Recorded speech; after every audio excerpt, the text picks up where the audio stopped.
말씀은요, 잠잠하고, 아니, 죄송합니다. 네, 듣나요? 네. 오늘의 말씀은요, 잠잠히 신뢰하라 이라는 말씀입니다.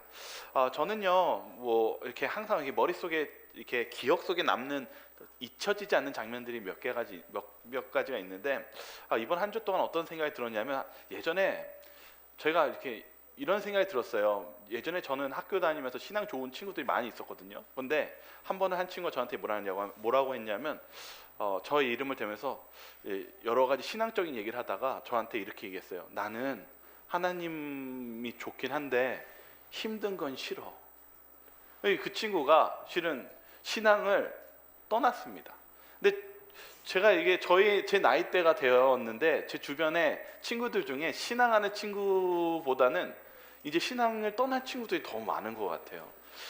근데 오늘 여기 있는 성경절의 말씀을 통해서 우리가 한번 이 말씀을 보기 원합니다. 왜냐하면요, 우리가 신앙을 했어도 이 신앙을 하나님께서 하시길 원하시는데, 어떠한 신앙인지 이사야서 30장 15절에 있는 말씀 읽겠습니다. 주 여호와, 같이 읽겠습니다. 시작. 주 여호와 이스라엘의 거룩하시니가 이같이 말씀하시되, 너희가 돌이켜 조용히 있어야 구원을 얻을 것이요 잠잠하고 신뢰하여야 힘을 얻을 것이거늘 너희가 원하지 아니하고. 근데 성경 이사야서에서 제가 성경을 읽다가 이 성경 구절이 보였습니다. 뭐였냐면, 하나님이 우리에게 어떤 신앙을 원하냐면 잠잠하고 신뢰해야 된다고 얘기하고 있습니다. 이게 무엇일까요? 잠잠하게 하나님을 믿어야 된다. 여기 가려 뽑은 기별 1권 83페이지에는 뭐라고 설명하고 있냐면, 우리들에게는 너무나도 믿음이 부족하다. 나는 얼마나 간절한 마음으로 우리 신자들이 하나님께 대한 신앙을 갖도록 인도하려 했던가. 저들은 믿음을 행사하기 위하여 극도의 흥분 상태에 이르러야만 한다고 생각할 필요가 없다. 저들이 해야 할 일이란 사람들끼리 상호간의 말을 믿는 것과 똑같이 하나님의 말씀을 믿는 것이다. 주께서 말씀하셨으니 그 말씀이 성취하실 것이다. 주님께서 하신 모든 말씀은 꼭 그대로 이루어지는 것이므로 그분의 허락을 잠잠히 의뢰하라. 주님께서 당신의 말씀으로 나에게 말씀하셨으니 주께서 약속하신 그대로 모든 약속은 성취하실 것이다. 불안정한 상태에 빠지지 말라. 확고히 신뢰하라. 하나님의 말씀은 참되시다. 그대들의 하늘 아버지께서 미쁘신 분인 것처럼 믿음직스럽게 행동하라. 네, 여기 갈라디아서 6장 9절에 있는 말씀을 읽어보도록 하겠습니다. 한번 읽겠습니다. 시작. 우리가 선을 행하되 낙심하지 말지니 포기하지 아니하면 때가 이름에 거두리라. 여기 성경 갈라디아서 6장 9절 좋은 말씀인데요, 이거를 원어 분석을 보니까요, 뭐라고 적혀있냐면 지치지 말래요. 여러분 신앙생활 지칩니까? 근데 하나님의 말씀은 뭐라고 했냐면 지치지 말라고 얘기합니다. 여러분 왜 지칩니까? 힘이 빠져서 지치고 참다가 지치고 내 신앙이 메마르기 때문에 지칩니다. 근데 여기 뭐라고 적혀있냐면, 선을 행하되 계속해서 지속적으로 지치지 말라는 권고가 있다. 우리가 지치는 것도 어쩌면 신앙생활 잘못하는 것입니까? 실은 잘못하는 것이라고 얘기하고 있습니다. 다시 볼까요? 그러면서 뭐라고 하냐면, 여기 때가 이름에 거두리라는 이 때는 이 카이로스라는 시간을 썼는데, 무슨 뜻이냐면, 여기 보시면 사진에 보시면 한 여인이 지금 무엇하고 있어요? 농사 짓고 있어요. 여러분 이 씨앗을 뿌리고 있고 농사를 짓고 있습니다. 그러면 여러분 이 씨앗이 뿌리는 것은 우리가 볼 때는 아무런 반응이 없습니다. 처음에요. 그런데 무슨 때를 기다리면서 씨앗을 뿌리십니까? 네? 추수할 때요. 그때입니다. 하나님께서는 우리의 기도와 우리가 낙심하지 말라고 하시는 이유는, 하나님이 보시는 아주 그 곡식이 익어서 이제 따도 될 만한 좋은 시간이 되면 하나님께서 그 축복을 주시겠다라고 약속하고 계십니다. 그래서 뭐라고 하냐면 지속적으로 지치지 마라. 그리고 무엇하라고요? 하나님의 때를 기다리면서 하나님의 말씀대로 살라라고 얘기하고 있습니다. 좀 보시죠. 여기 우리가 해야 될 것이 무엇일까요? 우리가 지치지 않고 먼저 해야 될 것이 무엇일까요? 예수님께서요, 이 병자들을 고치실 때 하신 말씀이 있었습니다. 그게 무엇이었냐면 안심하라.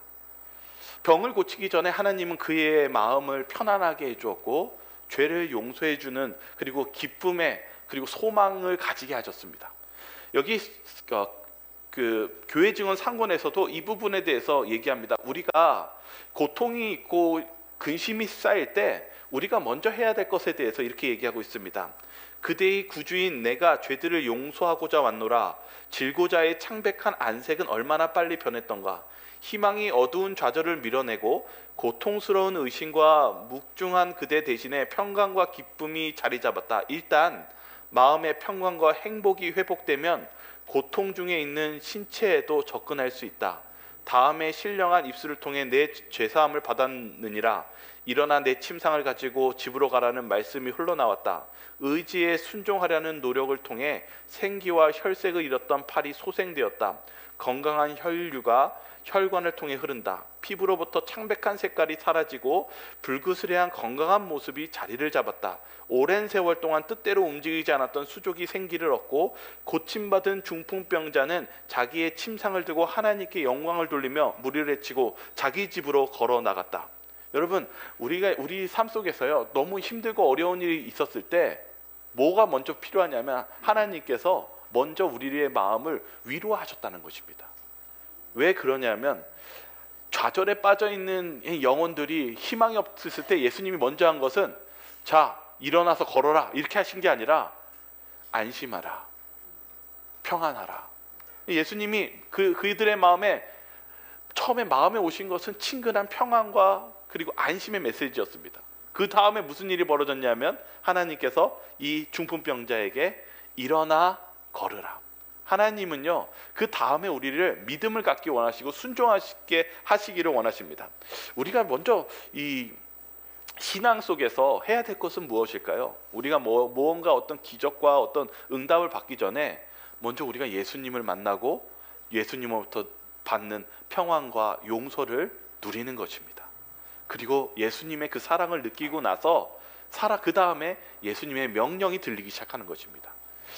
그래서 우리가 먼저 해야 될 것은요, 좌절을 밀어내는 것입니다. 여러분, 제가 이렇게 중학교, 고등학교 때 항상 생각나는 게 뭐냐면 불평불만이 멈추지 않는 거예요. 주변에서 불평불만, 입에서도 안 좋은 이야기. 근데 우리 신앙 속에서 정말 중요한 게 뭐냐면 여기서도 예수님께서 절망과 낙담이 있었던 사람들에게 예수님에게 하신 말씀은 좌절을 내보내시고 희망과 소망을 먼저 갖게 하시고 나서 하나님의 말씀에 순종할 것을 가르쳤다는 사실입니다. 오늘 우리의 삶 속에서 신앙의 어떤 변화와 하나님으로부터 역사를 받기 위해서는 먼저 우리의 나쁜 생각과 좌절을 밀어내셔야 됩니다. 여기 보시죠.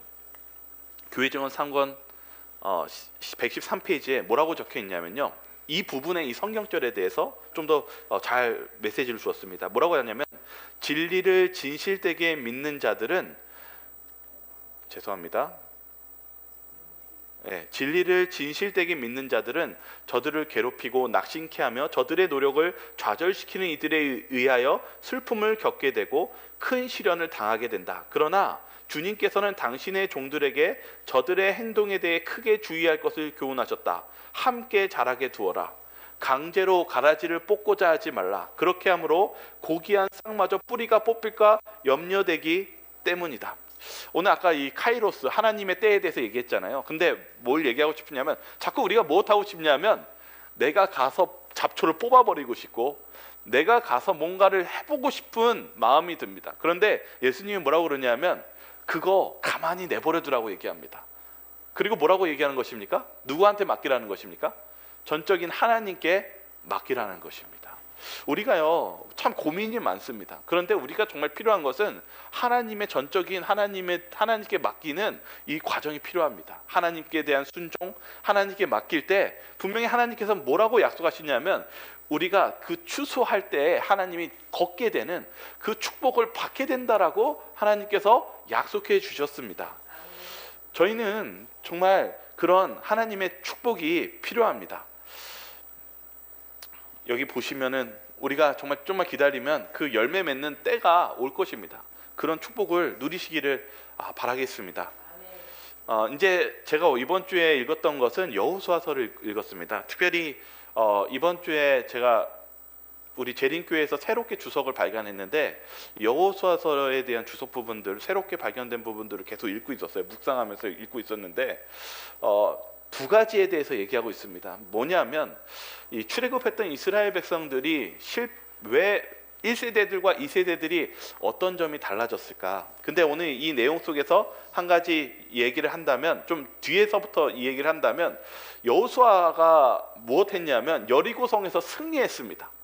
그 기쁨도 잠시 무슨 일이 벌어졌냐면 자신들이 이제는 스스로 뭔가 할 수 있을 것 같아서 이 아이성에서 하나님께 기도하지 않고 나아갔을 때 급격하게 패배했습니다. 여기 보시면 이 그림처럼요, 그들이 깨달은 것이 무엇이었냐면 이 싸움은 내가 할 수 없는, 우리가 할 수 없는 싸움이고 하나님께 맡겨야 된다는 것을 깨닫게 되었습니다. 그래서 여호수아가 하나님께 기도했어요. 회개하며 기도하니까 하나님께서 무엇해 주셨냐면 이 아이성에서 어떻게 싸워서 이기는지에 대한 전략들을 가르쳐 줬습니다. 여기 보시면은 여기 아이성이 아주 견고한 성입니다. 얼마나 견고했냐면 전쟁이 나면은 아이성만 있는 것이 아니라 그 주변에 있는 왕국들이 함께 합세해서 불리해지면 수많은 군대들이 함께 오게끔 만들어져 있었어요. 그러니까 아이성만 견고했던 것이 아니라 수적으로도 그리고 무기적으로도 싸울 수 있는 상대였습니다. 근데 어떻게 했냐면 하나님께서 전략을 주셨는데 여기 이 5천 명밖에 안 되는 복병들이 이 전쟁을 하다가 싸움에서 피신을 하기 시작했습니다. 이 아이성에서는 한번 전쟁에서 크게 이겼기 때문에 달려갑니다. 그런데 3만 명과 그 여호수아의 주력 부대들은 이 아이성에서 주변에 숨어 있었습니다. 그리고 어떻게 했냐면 여기 보시는 것처럼 아이성을 불을 질렀을 때 그 많던 아이성인들이 뒤를 돌아보니까 자신의 성들이 어떻게 하고 있어요? 불타고 있었습니다. 이미 돌아갔었을 때는 아이성이 다 파괴되고 불타고 있었습니다. 그때 모든 전 군대가 이 아이성을 함락하고 사람들을 싸움에서 승리하는 큰 승리를 우리는 보게 됩니다. 여기서 중요한 것은 하나님께서 함께 하셨을 때, 하나님께 의뢰했을 때 하나님께서 승리로 이끌어 주셨다는 사실입니다. 오늘 우리의 삶 속에서 이 핍박과 고난에 대해서 좀 같이 나누기를 원합니다. 마가는요, 하나님의 일꾼으로서 사역을 하다가 무엇했냐면 너무 힘들어서 도망갔어요. 오늘 우리 신앙 속에서 이 부분을 한번 좀 보기 원합니다. 여기 마가에 대해서 뭐라고 적혔냐면 고난을 견디는 데는 실패하였다. 그는 위험한 박해와 반대를 용감한 마음으로 맞아야 할 것을 배워야 하였다. 사도들이 앞으로 나아갈 때 마가는 더 큰 어려움을 우려하고 겁이 나서 용기를 완전히 잃어 앞으로 나아갈 것을 거절하고 예루살렘으로 돌아갔다. 오늘 실은 말씀의 제목은 잠잠히 신뢰라는 뜻입니다. 하나님께서 우리의 신앙이 그저 좋은 신앙만, 내가 하나님으로부터 받는 쉽고 축복받는 신앙만 원하시는 것이 아니라 우리에게 잠잠하고 주님을 신뢰하기 원하십니다. 근데 마가에게 뭘 배울 필요가 있었다고 얘기하고 있냐면 고난을 견디는데 박해 속에서도 용감한 마음으로 맞아서 나아가는 그 믿음을 배워야 할 필요가 있다라고 이야기하고 있습니다. 하나님은요, 저와 여러분들이 신앙이 성숙하기를 원하시고 또 믿음의 성장을 이루시길 원하십니다. 여기 한 책에 대해서 뭐라고 적혀 있냐면 대부분의 그리스도인의 믿음은 그들이 의논하고 기도하기 위하여 함께 모이는 일을 계속적으로 등한히 할 때 흔들리게 될 것이다. 우리의 신앙이 언제 흔들리냐면 하나님으로부터 떨어지고 기도하고 모이는 것이 점점 없어졌을 때 우리가 시험에 들고 흔들리는 경험을 하게 된다고 이야기하고 있습니다. 여기 시편 146편의 3절에 있는 말씀 한번 읽어볼까요? 귀인들을 같이 읽겠습니다. 시작. 귀인들을 의지하지 말며 도울 힘이 없는 인생도 의지하지 말지니. 네, 하나님은요 우리들에게 어떤 사람을 의지하지 말라고 얘기하고 있습니다. 힘 있는 사람을 의지하지 말고 여호와 하나님을 의지하라고 말씀하고 있습니다. 우리가 혼자인 것 같습니까? 정말 우리가 신앙생활 할 때 여러분 또 이제 직장 생활이나 밖에 나가시면 뭐 느끼십니까? 혼자인 거 많이 느끼십니까? 제가 거의 여기 항상 시작할 때 제가 몇 년 동안 뭘 많이 느꼈냐면 혼자인 것 같다는 생각 되게 많이 느꼈었거든요. 근데 여러분 이 출애굽 보시면요, 하나님이 모세한테나 여호수아한테 뭐라고 얘기를 자꾸 하냐면 담대하라. 그리고 뭐라고 얘기해요? 내가 너와 함께하겠다. 그러니까 하나님은 우리에게 자꾸 말씀하시는 게 뭐냐면, 혼자라고 느끼려고 할 때 하나님 뭐라고 하냐면, 너희는 혼자가 아니라고 얘기합니다. 내가 너와 함께 하신다고 얘기하십니다. 오늘 지금도 주님께서는 우리와 함께 계십니까? 그러면 우리가 출애굽했던 백성들에게 배울 필요가 있는 것은 어떻게 하나님과 함께하고 담대하고 용기를 가지는 삶을 살 수 있는지를 봐야 됩니다. 어떻게 우리가 잠잠하다, 어쩌면 시련과 역경에 와 있는데 잠잠할 수 있을까요? 저는 이번 주에 계속 말씀 속에서 어떤 생각이 들었냐면, 하나님, 제가 어떻게 용기를 가질 수 있을까요? 제 마음이 때로는 뭔가 압력이 당하면 나약해지고 연약해지고 혼자 있는 것 같은데, 주님은 어떻게 저희들에게 담대하라고 말씀하시면서 어떻게 저희가 담대해질 수 있을까요? 가르쳐 주십시오. 근데 여기 오늘 좀 보도록 하겠습니다. 스가랴서 4장 10절과 7절에 있는 말씀입니다. 같이 한번 읽어볼까요? 큰 산아, 시작. 큰 산아, 내가 무엇이냐? 내가 수룹바벨 앞에서 평지가 되리라. 그가 머릿돌을 내놓을 때에 무리가 외치기를 은총이 그에게 있을지어다 하리라 하셨고, 작은 일의 날이라고 멸시하는 자가 누구냐? 사람들의 수룹바벨의 손에 다림줄이 있음을 보고 기뻐하리라. 이 일곱은 온 세상에 두루다니는 여호와의 눈이라 하니라. 네, 스룹바벨은요, 이때 당시에 이 성전을 재건해야 되는 어려움에 있었습니다. 이 과정 속에서 어떤 생각이 드냐면, 여러분, 힘으로도 막고 권력으로도 막고, 그리고 주변에 있는 사람들이 어떻게 보면 조롱하고요, 그리고 심지어는 내부적으로도 흔들리고, 여러분 뭘 할 수 있겠습니까? 그런데 뭐라고 얘기하고 있냐면, 10절에 보시면 작은 일의 날이라고 멸시하는 자가 누구냐. 어떻게 보면 우리가 하는 일이요, 정말 자그마한 일 같아요. 내가 이렇게 교회 나와서 내가 하나님께 이렇게 무릎 꿇고 기도하는 거 누가 알아줄까요? 그런데 뭐라고 얘기하냐면, 작은 일의 날이라고 멸시하는 자가 누구냐, 이렇게 얘기하고 있습니다. 우리가 하는 이 작은 일을 멸시하면 안 된다는 것입니다. 이 하나님께 하는 이 순종과 이 믿음이 작은 일이 아니라고 얘기하고 있습니다. 그러면서 뭐라고 얘기하냐면 7절에 큰 산아, 내가 무엇이냐? 내가 수룹바벨 앞에서 평지가 되리라. 하나님은 어떻게 하신다는 것입니까? 큰 산아 무엇이냐? 내가 그거를 평지로, 하나님께서 평지로 만드시겠다고 얘기하십니다. 우리가 하는 일이 지금 앞에 그림처럼 작은 씨앗을 어떻게 심는, 어떻게 보면은 여러분, 농부들이 땅에 씨를 뿌리는 것이 어떤 일입니까? 어떤 변화가 바로 보이지가 않습니다.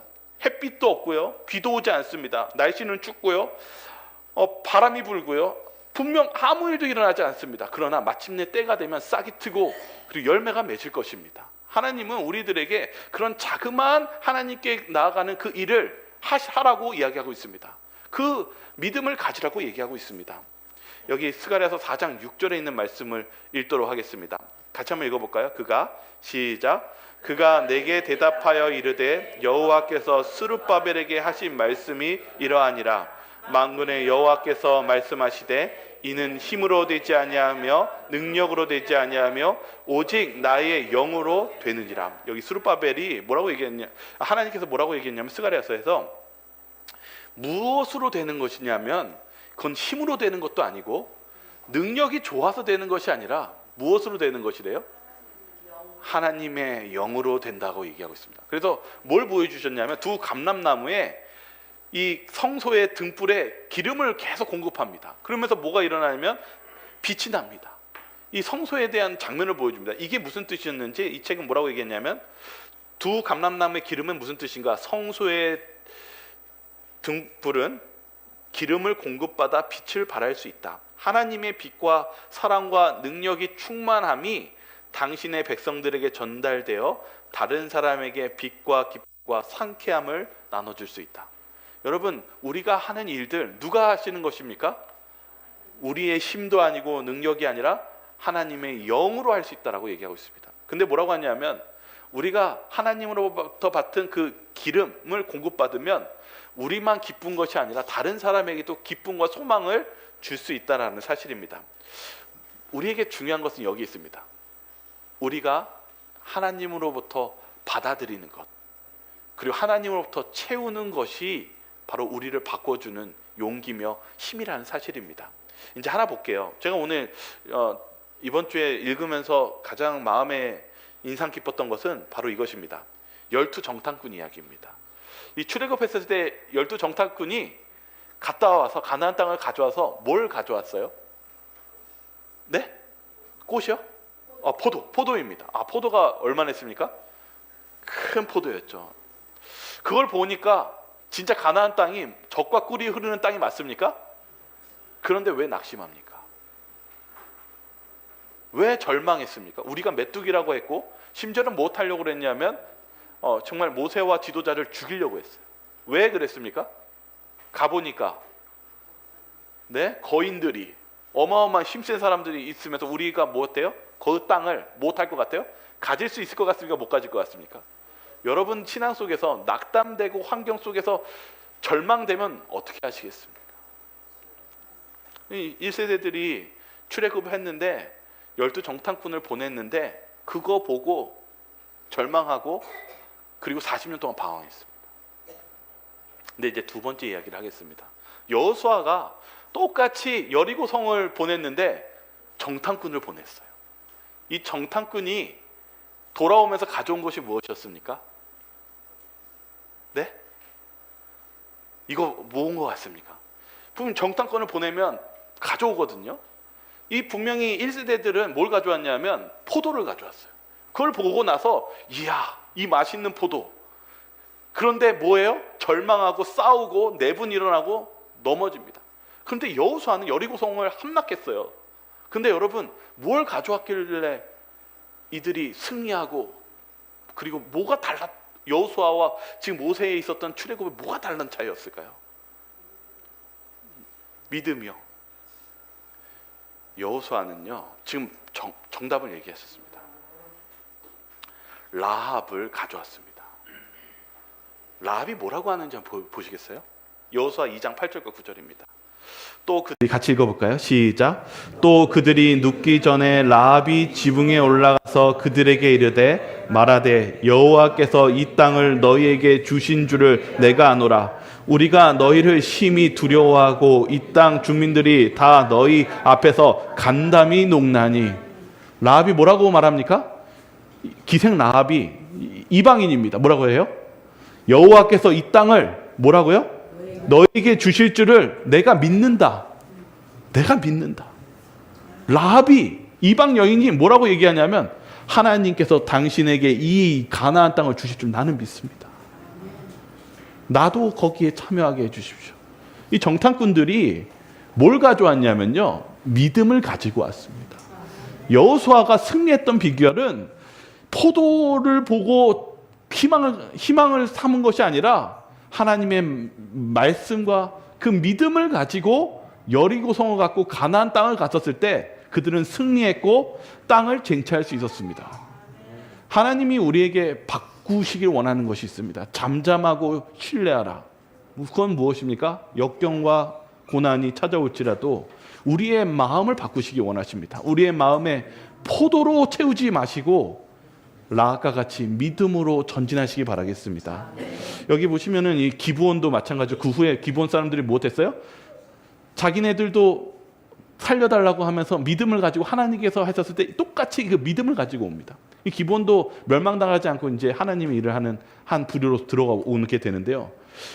오늘 여기 우리의 삶 속에서 하나님께서 출애굽과 여호수아에서 차이가 뭐가 나타나냐면 전에는 없던 믿음을 가지고 하나님의 말씀에 순종하며 나아갔을 때 하나님이 주시는 땅과 함께 축복을 얻었다는 사실입니다. 여기 제가 오늘 여기 말씀을 좀 보기 원하는데요. 여기 꽃이 보이십니까? 꽃 어때요? 예쁩니까? 네, 여기 하나님께서 우리에게 이 출애굽한 백성처럼 뭐 하시기 원하냐면 옮겨 심기를 원하십니다. 여기 이 부분에 대해서 가래 뽑은 기별 상권에 있는 부분을 읽도록 하겠습니다. 제가 읽어드릴게요. 나는 안식일 오후에 하나님께서 그분의 백성들에게 나타내시는 사랑에 대하여 거기 참석한 백성의 마음을 상기시키라는 성령의 깊은 감동을 받는 것을 느꼈다. 마음은 우리 믿음의 가장 불쾌한 모습에 계속 머무르도록 허용돼서는 안 된다. 장미와 백합과 석죽이 가득한 정원으로 표상될 수 있는 하나님 말씀 안에서 우리는 믿음으로 하나님의 귀한 약속을 꺾어 그 약속들을 우리 자신의 마음의 것으로 삼고 용기를 낼 수 있다. 그렇다. 하나님 안에서 기뻐할 수 있다. 그렇지 않으면 우리는 우리의 주의를 가시와 엉겅퀴에 고정시키고 우리 자신을 크게 상하게 하며 우리의 힘든 몫을 슬퍼하게 될지 모른다. 여러분, 하나님은 우리에게 뭐 하시기 원하냐면 마음의 밭을 바꾸시기 원하십니다. 우리 가만히 냅두면 계속 엉겅퀴밖에 없습니다. 가시밖에 없습니다. 너 나한테 상처 줬지, 나도 너 때문에 상처받았어 하면서 우리는 마음속에 상처밖에 없습니다. 하나님이 뭐라고 원하시냐면 아름다운 장미와 그 꽃들에 있는 하나님의 말씀들을 따다가 우리 마음에 심기를 원하십니다. 여러분, 라합이 얼마나 놀랍습니까? 라합이 뭘 가져왔냐면 믿음을 가지고 온 거예요. 그 정탐꾼이 가져온 게 뭐였냐면 도착하자마자 내가 거기 숨었는데 라합이라는 여자를 만났는데 이 여인이 뭐라고 하냐면 하나님께서 이 땅을 주신다고 하시더라. 그래서 이 여호수아 백성들이 뭘 받았어요? 믿음을 가졌다는 것입니다. 그리고 그 믿음은 실제로 일어났고 그리고 승리를 쟁취할 수 있었다는 사실입니다. 우리가 봤었을 때는 아무것도 보이지 않는 사소한 작은 것 같이 보이지만은 산을 평탄케 하시는 하나님의 능력을 그 믿음을 통해서 하나님께서 이루신다는 사실입니다. 저와 여러분들도 하나님께서 그 역사를 이루실 줄을 믿습니까? 그렇다면 우리의 마음의 밭을 바꾸시기 바라겠습니다. 우리의 마음의 밭을 하나님의 말씀으로 우리 마음에 심으시고 기도하시며 하나님께 이 모든 것을 역사하시도록 하나님과 관계를 맺는 시간을 가지시기를 간절히 바라겠습니다. 여기 인도에 있는 재림교인이요. 이번 그 미션에 있는 실제 이야기인데요. 이분이 아기가 없어요. 결혼했는데 1년 지나고 2년 지나고 계속 없으니까 이제 12년이 흘렀어요. 너무 비참한 거예요. 왜냐하면 사람들이 막 놀려요. 아기를 못 갖고 막 비방합니다. 그래가지고 너무 슬퍼가지고 아내하고 우리가 믿는 하나님께 한번 기도해 봅시다. 그래서 정말 울면서 기도했대요. 울면서 하나님께 기도를 하는데 너무 딱 했는지 이분 동생이 이제 여기는 이런 게 되나 봐요. 형님, 제가 셋째를 낳으면 셋째를 형님께 드리겠다고. 그래가지고 이 셋째가 모세라는 이름인데 태어났어요, 아기가. 하나님께 기도하면서 이 모세가 태어난 걸 보고 기뻐하는데 그 기도하는 가운데 그 아이가 태어난 날 이 기도하고 있는데 그 자신의 아내가 그날 임신했습니다. 그리고 이 아이가 다니엘인데 이 다니엘이 기도의 응답으로 태어났습니다. 하나님께서 우리에게 문을 두드리십니다. 그런데 우리가 못할 필요가 있냐면 가만히 냅두면 우리는 가시밭길과 슬픔과 고통밖에 없습니다. 그러나 우리가 마음을 고치고 하나님의 말씀에 의지해서 우리의 마음에 심고 기도하고 주님을 의지한다면 때가 이르면 그 곡식이 무르익어 그 때가 이르면 하나님께서 그 우리에게 기쁨의 열매를 추수할 수 있게 응답해 주실 것입니다. 여러분, 인생이 힘들죠. 왜냐하면 신앙도 어떨 때는 좋은 길만 있는 게 아니라 슬픈 길도 있죠. 그렇지만 그 슬픈 삶 속 우리의 인생이 원래 슬픈 길도 있습니다. 그러나 그것을 주님께 한번 맡겨보시지 않겠습니까? 왜냐하면 주님은 슬픔을 우리를 기쁨으로 바꾸시는 그런 능력이 계신 하나님이십니다. 그런 주님께 의지하시며 나아가시기 바랍니다. 여기 하나만 더 보죠. 그래서 제가 이렇게 보니까 여호수아하고 출애굽이 달라요. 뭐가 다르냐면 분명 제가 예전에 대학교 때 항상 궁금했던 게 왜 하나님은 땅을 주신다는데 왜 다 주지 않았지? 왜냐하면 이스라엘 백성들이 땅을 온전하게 차지를 못했거든요. 근데 여호수아서 14장 12절을 읽으면서 하나님이 주시는 땅, 이 가나안이 어떠한 땅인지를 우리가 좀 볼 필요가 있습니다. 한번 같이 한번 읽어볼까요? 그날에 시작. 그날에 여호와께서 말씀하신 이 산지를 지금 내게 주소서. 당신도 그날에 들으셨거니와 그곳에는 아낙 사람이 있고 그 성읍들은 크고 견고할지라도 여호와께서 나와 함께 하시면 내가 여호와께서 말씀하신 대로 그들을 쫓아내리이다 하니. 여기 그 땅을 분배하는데 제일 좋은 땅이 하나 있었는데 근데 그 땅은 아무도 안 갖겠다고 하는 거예요, 사람들이. 그러자 갈렙이 뭐라고 했냐면 내가 그 땅에 가겠습니다. 근데 그 땅이 어떤 땅이었어요? 땅은 너무 좋고 강도 좋고 정말 열매도 정말 곡창지대인데 누가 있는 동네예요? 거인족 아낙 백성들이 있는 지역이에요. 근데 갈렙이 나이가 한참 들어서 뭐라고 얘기했냐면, 나와서 뭐라 하냐면, 이 산지를 지금 내게 주소서. 그리고 이렇게 얘기합니다. 그 성읍들은 크고 견고할지라도 여호와께서 나와 함께 하시면 내가 여호와께서 말씀하신 대로 그들을 쫓아내리이다. 여러분, 이 가나안 땅, 하나님이 주시는 축복은 어떻게 얻는 땅입니까? 믿음을 가지고 나아갈 때 그 축복을 누릴 수 있는 땅입니다. 우리가 하늘나라 가는 가나안 어떻게 가는 것입니까? 믿음을 가지고 가는 것입니다. 하나님이 그거 우리에게 믿음을 가지고 그 땅에, 하늘의 땅에 가게 하시려고 우리의 마음의 밭을 바꾸시길 원하십니다. 저와 여러분들은 어디에 머물러 사시겠습니까? 우리가 주님의 말씀을 의지하며 가시기 바라고요. 마지막 성경절 하나만 읽고 마치도록 하겠습니다. 요한일서 5장 4절입니다. 무릇, 같이 읽겠습니다. 시작. 무릇 하나님께로부터 난 자마다 세상을 이기느니라. 세상을 이기는 승리는 이것이니 우리의 믿음이니라. 네, 저와 여러분들이 그런 믿음 가지며 살아가시길 바라면서 오늘 말씀을 마치도록 하겠습니다. 사랑이 많으신 하나님 아버지, 저희가 풍랑을 만나고 그리고 우리 주변에 어떤 낙담과 그리고 좌절이 우리를 감쌀 때 저희들의 입을 무겁게 하여 주시고, 저희들이 잠잠히 주님을 기다리며 저희들이 기도하고 주님을 믿는 그런 믿음의 마음을 다시금 바꿀 수 있는 시간을 주셔서 감사합니다. 저희 마음에 너무나 낙담이 되고 힘들지라도 저희들의 그런 예수님을 바라보고 예수님의 말씀을 바라보면서 저희들이 소망을 갖게 도와주시고, 하나님께서 끝내 우리에게 주시는 참된 곡물과 축복의 열매를 저희들이 기뻐하며 받을 수 있도록 저희들에게 신앙의 성장판을 열어주시옵소서. 저희들의 삶 속에 늘 언제나 주님을 닮기 원하고 그리고 성장하기 원합니다. 주여, 저희들을 불쌍히 여겨주시고 한 걸음 한 걸음 내디딜 때마다 저희들이 비록 넘어질지라도 다시 일어설 수 있는 힘과 능력을 허락하여 주시옵소서. 저희를 사랑하시고 인도해 주시는 사랑 많으신 예수 그리스도 이름으로 간절히 기도드리옵나이다.